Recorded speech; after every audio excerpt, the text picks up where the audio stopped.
ओ सासूबाई, काय संध्याकाळी आमटीला काय बनवू? काय बरं म्हणजे ऐक काय कालवणाचं काय बटाटा, दोडका आणि वांगी. कर्जा बटाटा मग बघा नक्की करू का? आता कर्जा म्हणलं तर बरं बरं. सारखं काय विचारायचं.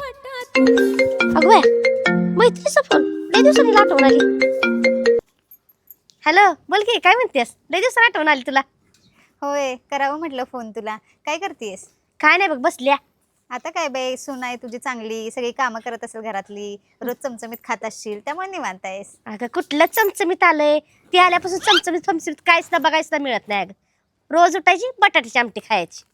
काय सांगायला लागलेस? तूच तर सांगत होतीस की तुझी सून लय गुणाची आहे म्हणून, आणि आता सांगतेस की रोज चमचमीत नाही काय नाही. मला नाही बाई पटत तुझी सून तुला देत नसेल चमचमीत खायला म्हणून. अगं बाई मी काय खोटं बोलते? उठायचं बटाटा खायचा, सुटायचं बटाटा खायचा, उठायचं बटाटा, नुसता बटाटा. ह्याच्याशिवाय आमच्यात काय कालून मिळणार नाही. तू एक दिवस खायला आमच्यात बटाटा. अगं मी काय तुझ्या घरी खायला येते? खरं बोल की जरा. तू ये म्हणते तुला एक दिवस. अगं आमच्यात लिहून खाऊन बघ बटाटा. अगं मी संध्याकाळी जेवताना तुला फोटो पाठवत बघ व्हॉट्सअपला. मग तर पटल का नाही तुला काय खाते ती? रोज उठलं की ताटात तेच आहे बटाटा. बरं ठेव बाई, जाते काय करायला लागलं बघते मी. चले एक काम कर, 200 रुपया दे और 50 रुपया काटो.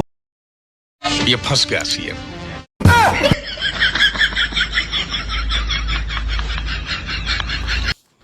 सासूबाई, बटाटा मला कोणी करायला सांगितलं होतं? अगं मीच की. तुम्ही करायला सांगितलं होतं ना, मग कशाला गावाला फोन करून माझ्या नावाची बदनामी करायला लागल्या? आणि आता तुम्ही माझ्या नावाची बदनामी केली ना, तर तुम्हाला नाही बटाटा चारून चारून झोपळागत केलं तर मी पण नावाची सुनबाई आहे. बया चांगलं करायचं मिळेल ती खाय.